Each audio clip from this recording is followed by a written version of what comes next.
Witajcie kochani, dzień dobry. Dzisiaj chciałam taki odcinek, wiecie, nagrać, który podsumuje pierwszy rok w szklarni. Jakie moje są spostrzeżenia, uwagi i tak dalej. Generalnie uwag nie mam żadnych. Bardzo mnie uprawa w szklarni zaskoczyła pozytywnie. Bardzo, powiem wam. Nie przypuszczałam, że to będzie aż takie fajne, bo nigdy nie miałam ani foliaka, ani szklarni, zawsze tylko pod chmurką. No to jest, wiecie, bez porównania po prostu uprawa.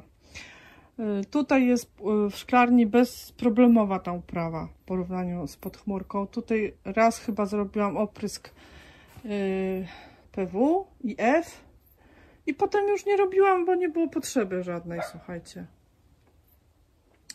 Jakieś tam, wiadomo, zmiany są, to usunę, ale to już wiecie, jest 1 października. Pousuwam te krzaki, które już owoców nie mają, które mają zmiany, jakieś tam widać żółte, to są niedożywienie. Musiałam zamknąć, słuchajcie, drzwi od szklarni, bo tam jacyś robotnicy przy tym stawie robią. I mój pies oczywiście, Krawcia, szczekałaś i ja nic nie mogłam nagrywać, no. Tutaj sobie leż grzecznie teraz. No, mój pies hałasował. No, pilnuje. No, ale wracając do szklarni. Jakieś tam właśnie niedobory, no ale to wiecie, 1 października.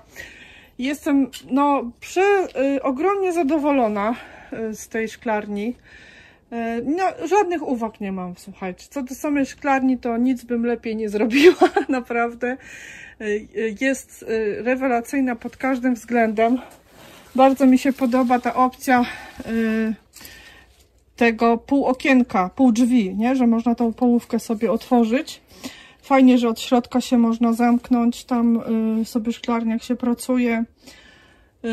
Wszystko, słuchajcie, super działa, nic się nie psuje. Ja jej cały rok nie zamykałam, bo no mówię, ja tutaj nie jestem codziennie i nie byłabym w stanie tu, wiecie, przyjeżdżać, otwierać jej rano, zamykać wieczorem. Nawet jak były jakieś wichury, to szklarnia była otwarta cały czas. Deszcze, nie deszcze, wichury i jest ok. Może wiecie, u mnie też drzewa są tam za szklarnią, więc ono może też nie jest narażone na jakieś takie wielkie podmuchy. Ale na przykład jakieś tam folie na zewnątrz, no to zrywa, nie? I drzewa też były połamane, jak była wichura. Także nie zamykam jej. Jakie wnioski? Powiem wam tak, jedynie co, no to podlewać trzeba. Podlewać trzeba częściej niż na zewnątrz, bo na zewnątrz jak padał deszcz, no to już nie musiałam jechać podlać działki, a tutaj jednak trzeba przyjechać podlać, ale wobec tylu zalet to naprawdę nie jest problem, a chcę też tę sytuację rozwiązać w przyszłym roku. Jakieś kropelkowe może zrobię nawadnianie. Grządki też się super sprawdziły. Ziemia oczywiście osiadła. Trzcina wybija, nawet słuchajcie, na ścieżkach. Jak tam znajdę, to wam pokażę. Nawet gdzieś tutaj przez tą wykładzinę się potrafi przebić. No tutaj to też się przebija. Regularnie ja ją usuwam. Mimo, widzicie, tych kartonów. Wyrywam. Postaram się na jesień to tak jeszcze porządniej wyrwać. Dosypię kompostu, dosypię obornika może. I żeby tak już na przyszły sezon przygotować te grządki. Ale grządkom się nic nie dzieje, nic nie rdzewieje, nic nie... Pomidory pięknie w nich rosną, nie chorują, więc ja nie uważam, że tam ta blacha coś na nich działa, bo były tam jakieś komentarze, że w blaszanych grządkach się będzie źle uprawiało. Ja nic takiego nie zauważam. Ja osobiście, nie, ja się tam nie znam na tym. Co do wentylacji. Ta szklarnia jest bardzo wysoka, bo ona tutaj ma chyba, no nie mierzyłam, ale plus jeszcze fundament, to będzie z, nie wiem, 2,80 do szczytu. Więc ona jest taka wysoka dosyć i tutaj się nie odczuwa, wiecie, nawet w te upały nie było jakoś tak strasznie gorąco, że tu się nie dało wytrzymać. Ja tu spokojnie coś tam podlewałam, robiłam. Nie było mi jakoś tam, wiecie, słabo tutaj. Z tym, że też ja mam do 16 słońce, bo tutaj też są już te drzewa, to słońce już tam zachodzi za drzewami. i jak ja już przyjeżdżałam 16-17, to już nie było takiego bezpośredniego słońca na szklarnię, tylko właśnie między tymi gałęziami, więc ona się też nie nagrzewała jakoś strasznie. No, także z wszystkiego jestem mega zadowolona. Na wiosnę wczesną, no to mogliście też widzieć, byłam nadgorliwa i chciałam opatulić te roślinki, bo wsadziłam sobie sadzonki pierwsze, no i przesadziłam, ponieważ one aż takiego zabezpieczenia nie potrzebowały i ugotowałam je, ale to wiecie, człowiek się uczy na błędach i wiem, że już nawet lepsze byłoby otwarcie tej szklarni, niż tak jest zabezpieczanie tych sadzonek. A wiele osób mnie pyta, słuchajcie, czy potrzebne są okienka, albo nawet twierdzą, że tu niezbędne są te okienka, najlepiej takie z wywietrznikami, które się same będą zamykać, same otwierać. Ja nie widzę takiej potrzeby, niezbędnej, słuchajcie, bo wiadomo, te okienka to też jest wydatek. One owszem się zamykają nam, jak jest niższa temperatura, ale teraz jeśli jest latem jakaś burza, a temperatura nie spada, to one są otwarte i jeżeli one są w dachu, to będzie nam kapało na te pomidory. Tutaj przez drzwi mi czasami zacinało z tej strony, ale to tylko ten pierwszy pośrodku krzak był jakiś wilgotny, ale też jakoś nie chorował, bo to, nie wiem, tam chyba nie koktajlowy jakiś był inny, ale nie chorował. Ten deszcz aż tak nie zacinał, widać. Może szybko wysychał ten krzak. W każdym razie ja tak właśnie sobie myślę, że te okienka, no nie mam doświadczenia z nimi, ale możliwe niektórzy tam pisali na forum, że zacina deszcz przez nie latem. Ja uważam, że najtrudniejszy jeszcze okres w tej szklarni był wczesną wiosną, ponieważ wtedy noce są zimne i te sadzonki nam marzną, a w dzień się z kolei ta szklarnia bardzo nagrzewa, tam do 50 stopni. No i te sadzonki takie zemdlałe czasami były, jak były drzwi zamknięte, a ja przyjeżdżałam tam o 16, to one tam po całym dniu, jak była szklarnia zamknięta, to takie, wiecie, liście były takie oklapłe, z tym, że jak to szklarnię otworzyłam i podlałam, to wstawały, ale to wiadomo, jest jakiś dodatkowy stres dla rośliny.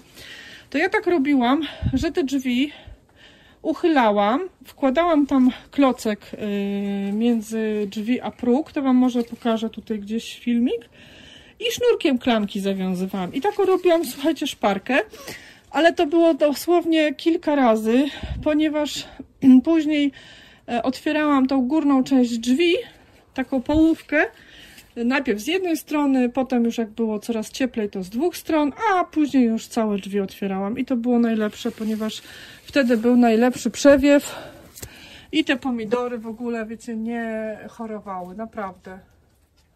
No zobaczcie, ile tam jeszcze owoców wisi.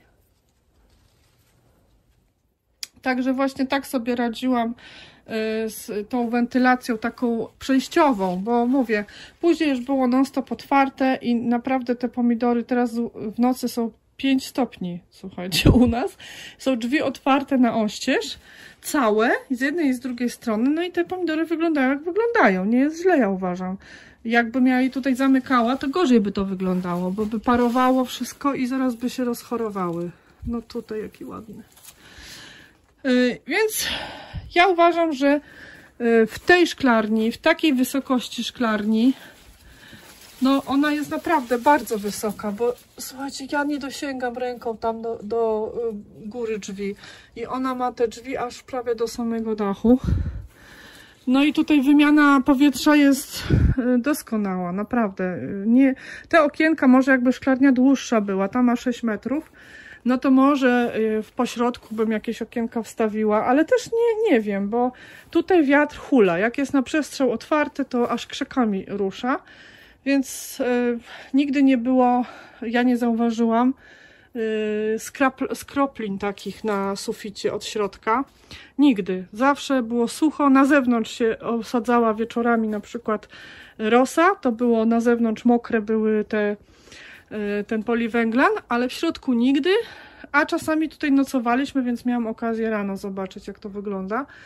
Więc zawsze było sucho i nawet jak te krzaki dotykają tutaj tego poliwęglana, nic nie choruje, bo tutaj zawsze sucho było. Także powiem wam, jestem zdumiona jak fajnie się uprawia w szklarni. No to podlewanie, no to ja właśnie będę chciała jakieś może podlewanie kropelkowe rozwiązać. Jest bardzo tu przyjemnie, bardzo fajny mikroklimat jest. Co jeszcze? Wsadziłam, wiecie, papryki. Chciałam tak na maksa wykorzystać miejsce i posadziłam sobie papryki i bakłażany i wiecie, to był błąd. Znaczy, może niektórym to się udaje, taka uprawa, ale ja nie jestem zadowolona do końca, ponieważ te papryki, tutaj popatrzcie, ona jest, nie wiem, na metr wysoka, taki wielki krzak urósł, może to jest drugi jej owoc. Za mało światła, ja uważam, tutaj jest, bo one wszystkie, widzicie, te pomidory też u mnie takie bardzo wysokie są, bo one wszystkie pędzą do góry. Tu jeszcze z boku, jak był taki lasek, było ciemniej jeszcze, więc ta pierwsza połowa roku to było jeszcze ciemniej, więc one tutaj pędziły kto szybciej do góry i stąd te wysokości, bo w gruncie te pomidory są połowę niższe. A tutaj właśnie było pędzenie po światło i te wszystkie dolne rośliny, uważam, miały bardzo tego światła za mało, więc jakby te plony się nie udały. Tutaj jakaś papryka, jedna, druga, no ale to nie jest prawidłowy pokrój krzaku, prawda? Taki długi i wybiegnięty, nie?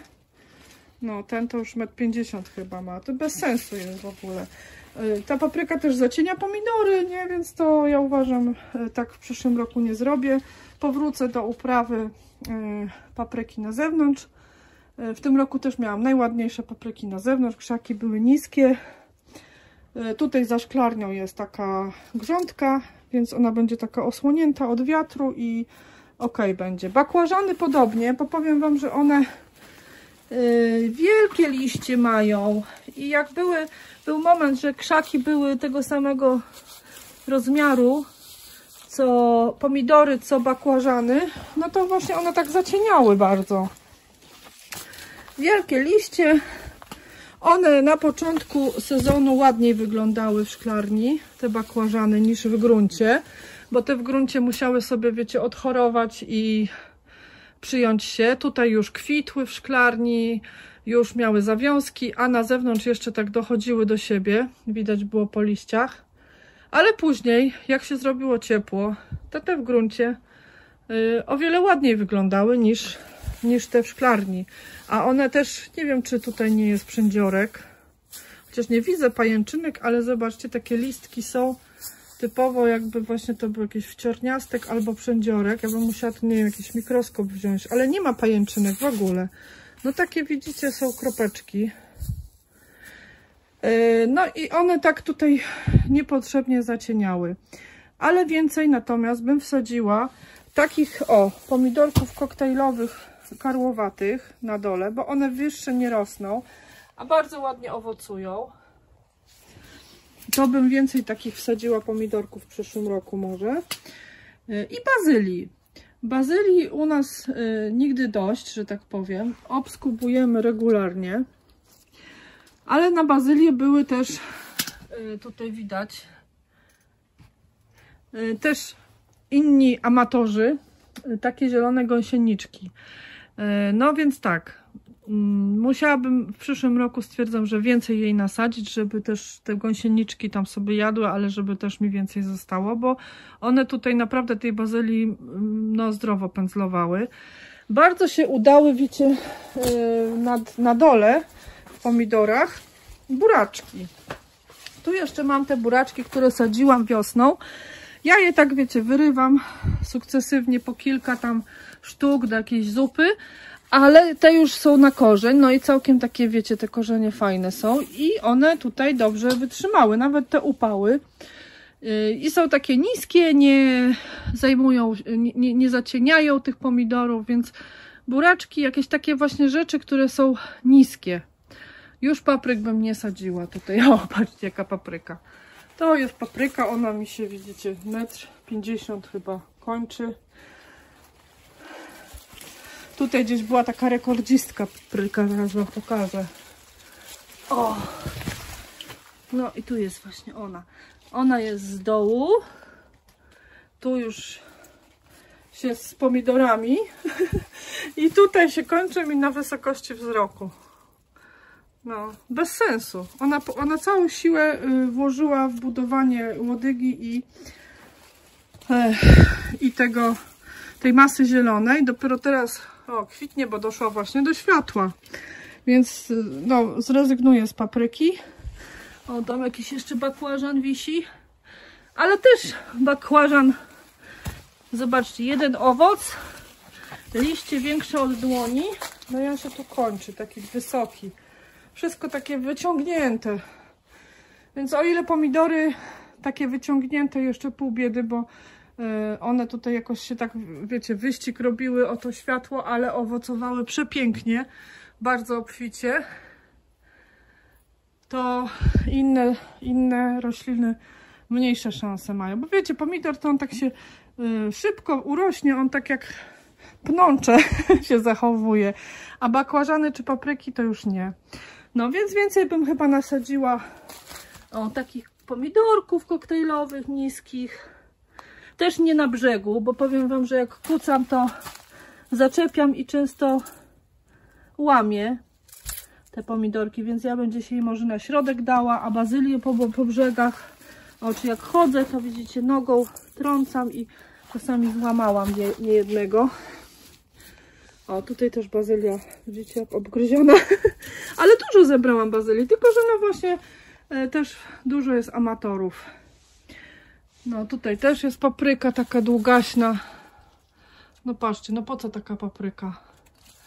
No mało światła miały, za mało, więc tutaj tylko będą pomidory. Może rzadziej je posadzę.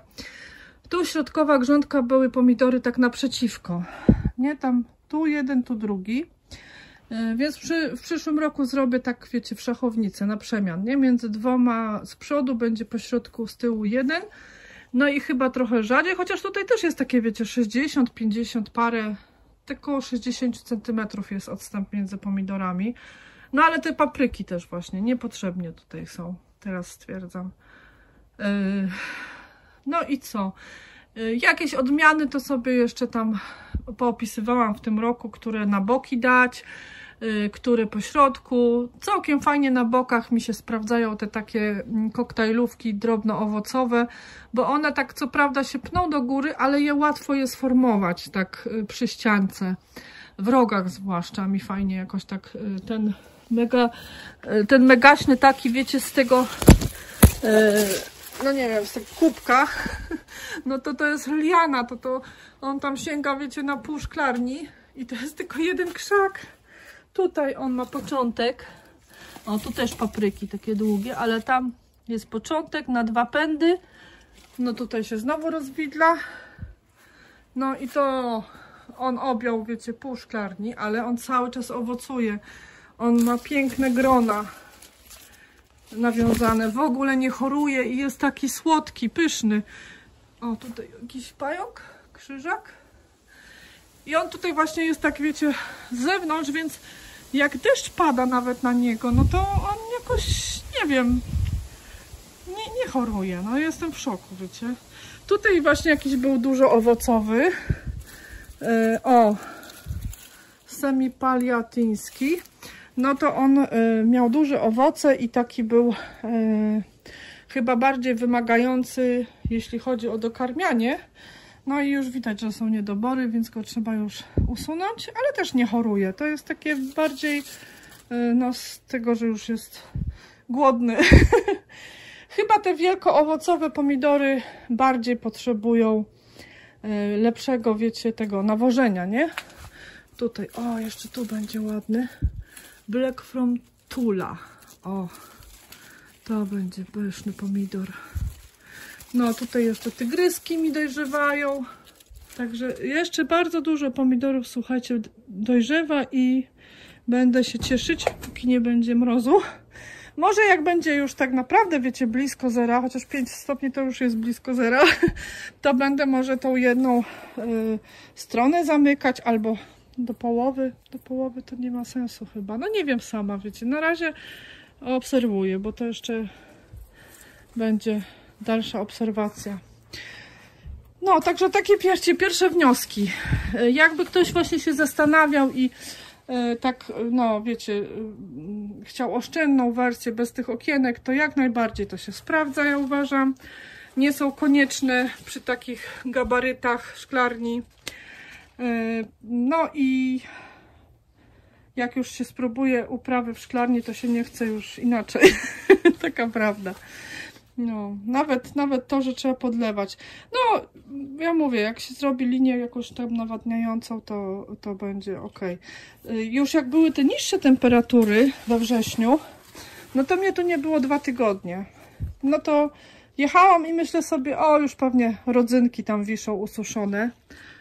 A one, nic się nie działo z nimi. Przyjechałam i właśnie takie były. No były jakieś właśnie niektóre już pożółknięte liście, ale nie było, wiecie, że tam umarły. Może te po bokach sobie korzeniami też sięgają tam, wiecie, poza szklarnię, jak z dachu leci woda. No ale tu na środku to już nie miały gdzie. Może gdzieś się tam ukorzeniły, tam pod spodem też była taka gruba warstwa wiórów, trocin. Może te trociny trzymają wodę, nie wiem. Ale... Aha, i krecik mi tu przerył też, bo u mnie chyba jednak są krety, bo nie jedzą mi korzeni, tylko podkopują je, ale korzeniowe warzywa są nieruszone i takie tunele, nawet tam gdzieś kopiec widziałam, więc krecik chyba dżdżownic sobie i tych pandraków szuka i on gdzieś tam wszedł właśnie tędy. Tu mu ciężko było między grządkami, bo ta ścieżka twarda, to sobie tam tak wzdłuż tego wyrył do tych sąsiednich grządek i wyszedł drugą stroną. Znaczy wyszedł, koniec korytarza ma na drugiej stronie szklarni. Także wiecie, mnie tu nie ma, ale inni lokatorzy są. O, tutaj sobie krecik wyszedł.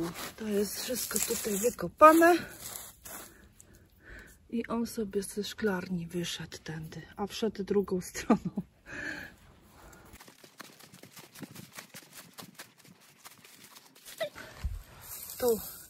Tu się przerył, tam jest dziura, taki tunel.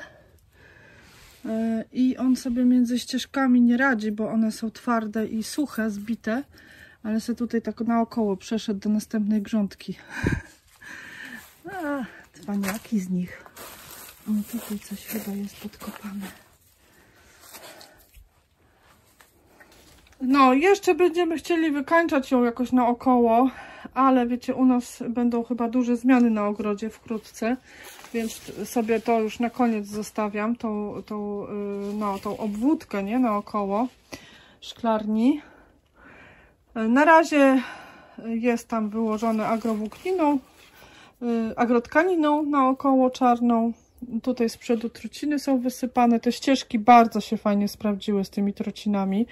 Jest tutaj, wiecie, przyjemnie chodzić, łatwo posprzątać, jak jakieś są, wiecie, ziemia się wysypie czy coś, to wystarczy zagrabić, wyrównać. O, jest trzcina, zobaczcie. Trzcina w ścieżce przebiła się przez ten dywan, albo może tu jest jakieś łączenie tego dywanu. Nie wiem, nie ma łączenia. Ona się przebiła. Ja nie wiem, jak one to robią, słuchajcie. Przebijają się przez takie grube, stare wykładziny. No będę jeszcze parę lat z tymi trzcinami walczyć, bo na ogrodzie też walczę z nimi. Wyrywam, bo one, powiem wam, bardzo są inwazyjne i te korzenie bardzo głęboko sięgają i ciężko jest je, tak wiecie, wyplewić jak pesz. Pesz to jest bajka w porównaniu z tym. Nawet skrzyp już jest lepszy od tych trzcin. Więc tak, ścieżki się sprawdziły, fundament w ogóle jest w stanie nienaruszonym. Ten drewniany, niektórzy się tak, wiecie, martwili. Ja tutaj jak podlewam, no to nie leję po tych deskach. Tu jakieś może zacieki są, bo może mi chlapło, ale jak deszcz pada, to jakoś tam, wiecie, w te wióry wsiąknie, ale no tutaj jest wszystko suchutkie, czyściutkie. Mimo że ja tam, wiecie, nie bawię się, chodzę z buty jakieś z błotem, czasami z działki. Wszystko jest ok, suche, posłuży Naprawdę. Jakbym ja wkopała to w ziemię, no to pewnie on by szybciej się, wiecie, to drewno zepsuło. Ale ono jest na powierzchni i tak zostanie. Ja tutaj właśnie te trociny dałam i widzę, że fajnie. One może są jakieś wilgotne, ale tam głębiej. A naokoło to zrobimy tam naokoło żwirek, ja myślę, wsypać. I tak zostanie, żeby ten fundament nie był, wiecie, wkopany drewniany. Bardzo fajnie te drzwi są zrobione, wiecie, solidnie. Te haczyki tutaj, no ja wam pokażę.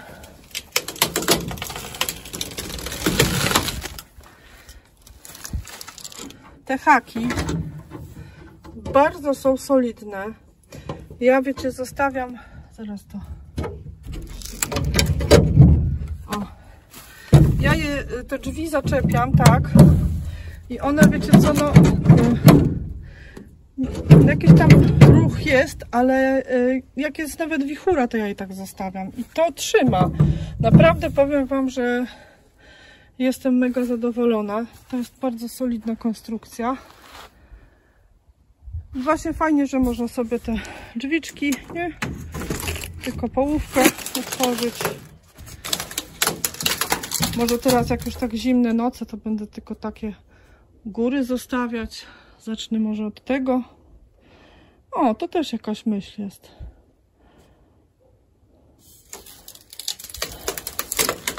No, także powiem wam, jest dużo możliwości z tą szklarnią. Bardzo, bardzo jestem z niej zadowolona i polecam wam, bo no, bez porównania, słuchajcie, jest uprawa pomidorów na zewnątrz, a w tej szklarni. W ogóle pomidory w szklarni są takie, wiecie, ładne, takie, one nie mają jakichś tych plam. Czasami były takie mocne deszcze, to one aż obiły mi te owoce na zewnątrz. A tutaj, no zobaczcie, one takie jak, wiecie, jak mówi się, jak ze sklepu, nie? Bardzo, bardzo nie pękają też tak. Owszem, czasami się zdarza, jak na przykład mocniej podleje, albo jest wilgoć w powietrzu. O, teraz na przykład się zrobiła wilgoć, więc one pękają, ale ten owoc jest zdrowy, czysty, bo na nim nie siedzi woda, a na zewnątrz taki pęknięty, to zaraz mi, wiecie, pleśnieje. Jak ja go nie zbiorę w czas, to już jest do wyrzucenia. Bo tam jest ta wilgoć taka, która nawet ta rosa osadza się wieczorem na tych roślinach. A tutaj jest sucho cały czas. Także no naprawdę. O, tu jeszcze. Właśnie tych koktajlówek tutaj już nie będę sadzić, bo właśnie one wypuszczają mi i ciągle zaczepiałam o te koktajlówki tutaj, jak zahaczałam, jak chodziłam. Ale w rogach, gdzie jest ten taki narożnik, to jak najbardziej właśnie tam można taką koktajlówę wsadzić, gdzie ona tam się rozrośnie, takie wypuści boczne pędy. Oj, znowu ktoś idzie. Mój pies pilnuje, wybiegł ze szklarni i nadrabia. No tak teraz jest, bo tutaj są roboty te, wiecie, wokół stawu i ciągle ktoś coś robi, ciągle ktoś wchodzi. No i tyle. Nie wiem, coś mi się chyba uda zmontować z tego filmu. Bo już gadam pół godziny. Nie wiem, coś jeszcze może pytajcie w komentarzach, jak macie jakieś pytania. Może jeszcze mi się coś przypomni. No i coś właśnie będę mogła podpowiedzieć po pierwszym już roku, wiecie, użytkowania tej szklarni. No naprawdę jestem zachwycona nią. No nic, kochani, to będę się z wami żegnać. Myślę, że temat, tak mi się wydaje, w miarę wyczerpałam. Jeśli coś mi się przypomni, to jeszcze wam powiem, albo właśnie wy pytajcie. I na razie się z wami pożegnam. Do zobaczenia. Pa, pa, kochani.